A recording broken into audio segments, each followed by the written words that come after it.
بۆ پێیکە ئەم سەردانە بە سەردانێکی گرنگ و پڕبایەخ دانرێت لێ کەوتەیشی بابزانین چی بووە و هەروەکو باس لە کاردانەوەکانیش کرا بە هەمان شێوە تایبەت بەم بابەتە و سەردانی پزیشکیان بۆ عێراق و بە تایبەتیش بۆ هەرێمی کوردستان لەگەڵ دکتۆر محەممەد حوسێن شرۆڤەکاری سیاسی لە تارانەوە گفتوگۆی زیاترەکەین.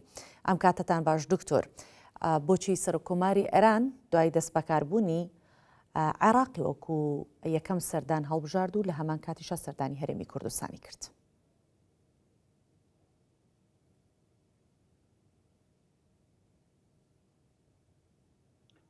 تحية طيبة لك سلااوتان لێبێت، سلااو لە پێشکەشکاری بەڕێز و تەواوی بینەران. لە ڕاستیدا وەکو دەزانینکەوە پەیامەکەی دکتۆر پزیشکیان و دوای وەرگرتنی پۆستی سەرۆکۆماری بە شێوەیەکی گشتی ورد بۆتەوە لە پەیوەندیەکانی ئێران لەگەڵ وڵاتانی دەرەوە، هاوکات هەوڵی ئەوەداتکەوە پەیوەندێکی باشی هەبێت بە تایبەتی ئەو پەیوەندیانێکەوە پێشتر کێشەیان تێکەوت بوو.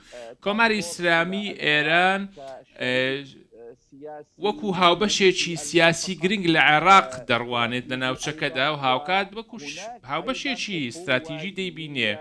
جگەلەوە لە ڕووی ئاینیەوە برایەتی هەیە، هاوکات لەسەر ئاستێکی باڵادا لێک نزیکبوونەوەیەکی دیار هەیە لە ڕووی کەلتوری و ئاینەوە. بۆیە ناتوانین باسی ئێرانەیەکی بەهێز بکەین ئەگەر بێت و عێراق بەهێز نەبێت. بۆیە ئەوەی ئێستا هەیە عێراق قەویە و بەهێزە، هاوکات ئێرانیش بە هەمان شێوە. بۆیە گەیشتنیەتە ئەوەی کەوە تەنانەت خەڵکی ئێرانیش بەم شێوەیە لەم بابەتە دەڕوانن. ساڵانە چەندین ملیۆن خەڵک لە ئێرانەوە سەردانی عێراق دەکات، قەبارەیەکی گەورەی بازرگانی هەیە، هاوکات دیدگایەکی هاوبەش هەیە لەسەر چەندین دۆخی ناوچەیی، بۆ نمونە پرسی غەزە، پرسی مقاومە یان هەر شتێکی دیکە. ئەم هەموومانە پەیوەستم بە یەکتر. زۆر باشە دکتۆر محەممەد، ئەی بۆچی یاخود گرنگی سەردانەکەی سەرۆکۆماری ئێران بۆ هەرێمی کوردستان چی بۆ؟ بۆچی سەردانی هەرێمی کوردستانیشی بە تایبەت کرد؟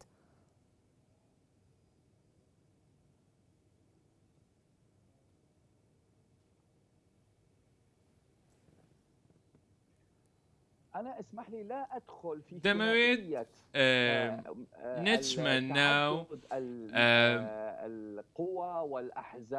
جیاکردنەوەی عێراق لە سەرئاستی سیاسەکان، بەڵام دەتوانم ئەوە بڵێم عێراق خۆتان نەزانن بەغدا ئەگەر دڵی عێراق بێ کوردستانیش چاوێ عێراقە، بۆیە ناکرێت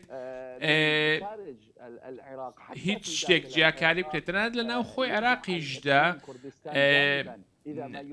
هەرێمی کوردستان لایەنێکە، بۆیە پێویستە عێراقیش هەرێمی کوردستان وەکو بەشێکی گرنگی عێراق وایە ناتوان لێکتر جیات بکرێنەوە.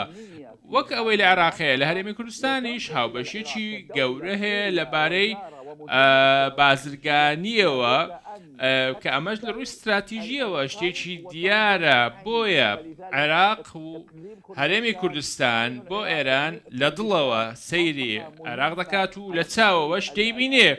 بۆیە ئەمە لە ڕووی مێژوویشەوە هەر تەواوە، لە ڕووی جیۆپۆلیتیکیشەوە هەر تەواوە. دەزانین کەوە هەرێمی کوردستان لە ڕووی جوگرافیەوە پێگەیەکی زۆر گرنگی هەیە، وەکو بەغدا، وەکو بەسرە. بۆیە ئەمە شتێکی ئاساییە ئەگەر بێت و دکتۆر پزیشکیان سەردانی کوردستان بکاو، ئەمەش لەوێ خۆتان زان بە زمانی کوردی قسەی کرد و لە دیداری ئایندەدا بە زمانی کوردی قسە دەکاتەوە. ئەمە وەکو دەزانین هەرێمی کوردستان ناوچەیەکی گرنگە لە ڕووی بازرگانیەوە و هاوکات خەڵکیشی بە شۆڕژگێڕیەوە ناسراون. ئێمە وەکو ئێران، وەکو خەڵکی ئێران لە دوو گۆشەی جیاوازەوە سەیری خەڵکی هەرێمی کوردستان دەکەین. یەکەمیان شۆڕژێری هاوبەشە، شۆڕژێری بەردەوامە کە ئەمە خاسێتێکی گرنگە و ئێمە باش دەزانین کەوە ئەمە خاسێتێکی گرنگی نەتەوەییە. بۆیە ئەمە پەیوەندیەکی باشی لە نێوان هەردوو لە دروست کردووە. بۆیە گەلی کورد گەلێکی شۆڕژێرە، گەلێکی بنەماخوازە. دکتۆر محەممەد، پزیشکیان لە ناو هەموو سەرکردەکان کە سەردانی ئێرەی کرد تەنیا سەرۆک بارزانی بۆ تارانبان کێش کرد. خوێندنەوەت بۆ ئەمە چی؟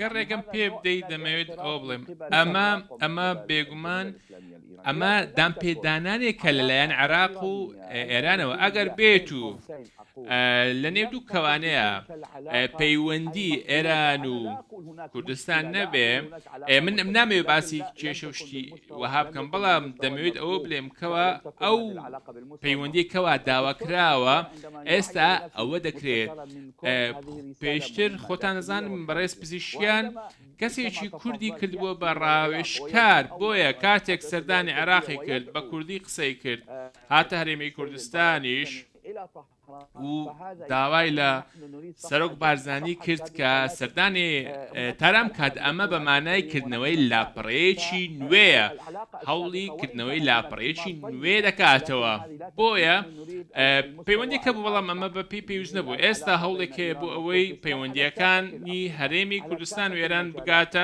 ئاستێکی باڵاتر لە تەواوی کاتەکاندا لە ڕووی نێودەوڵەتیەوە لە ڕووی ناوچەییەوە بۆیە کاتێک باسی کورد دەکەین بینەرانیش ئەوە دەزانن کەوە کورد نەکتەنیا لە عێراق کورد لە فراوانیەکی گەورەی هەیە لە تەواوی ناوچەکەدا و ئەم وڵاتانەدا بۆیە کاتێک ئێمە باسی گرنگترین ناوچەی کورد دەکەین لە جیهاندا کە ئەویش هەرێمی کوردستانە لە ڕووی سیاسیەوە هەرێمی کوردستان پێگەیەکی وای هەیە بۆیە ئێران و بە تایبەتی پزیشکیان توانیوێتی و سەرکەوتوو بووە پردێکی باش دابنێت لەگەڵ کورد لەگەڵ سیاسەتی کورد لەگەڵ هەرێمی کوردستان و هەوڵ ئەوەش دەداکەوە زیاتر بەرەو پێشی زۆر باش.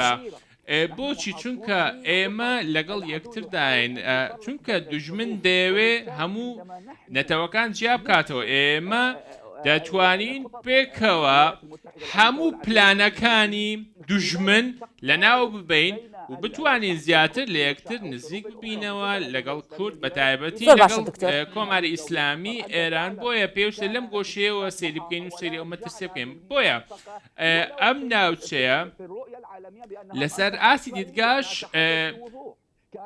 من دەمەوێت ڕوون قسە بکەم لێرەدا میدیایەکی گرنگ هەیە باز لەوە دەکرێتکەوە کوردستان وەک ئیسرائیلە بەڵام ئەمە شتێکی هەڵەیە باش دکتۆر من ئەمەوێ پرسیاری دیکە لە جەنابەت بکەم بۆی کە تا دەرفەت هەیە بتوانم پرسیاری زیاتر لە بەڕێزت بکەم لە قسەکانی پزیشکیان و بەرپرسانی هەرێمی کوردستان زۆر گەشتبینی بەدیکرا تەنانەت پزیشکیان وتی کە پەیوەندیەکانمان لە هەرێمی کوردستان زۆر باشە باشتریشی ئەەکەین ئێوە تا چەند گەشتبینن بە چارەسەرکردنی کێشەکە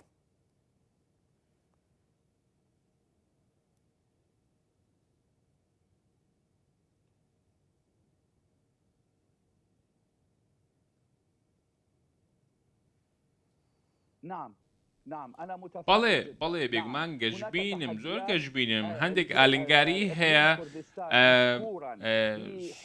باسی هەرێمی کوردستانیش دەکەم کەوا توانیویانە ئیرادەیەکی باشە بێت لە ڕووی سیاسی و لە ڕووی ئیرادەیەوە کەوا توانیویانە هەموو ئەو کێشانە چارەسەر بکەن کە پەیوەندیدار بن لە نێوان هەرێمی کوردستان و کۆماری ئیسلامی ئێران بۆیە هەرێمی ئێران سپاسی هەرێمی کوردستانی کردووە لەو بارەوە ئێمە دەزانین کەوە هەرێمی کوردستان ڕۆڵێکی فراوانی هەیە لە دۆزی کوردانی ئێرانیش دۆزی کورد تەنیا دۆزێک نییە ئێستا کورد لە قۆناغێکی مێژوویدایە چونکە کورد هەمیشە لە ژێر ستەمکاریدا بووە ئێستا هەرێمی کوردستان ڕۆڵێکی گرنگی هەیە ڕۆڵێکی ئیقلیمی هەیە و لەسەر ئاسیدیانیش بە هەمان شێوێ بۆیە من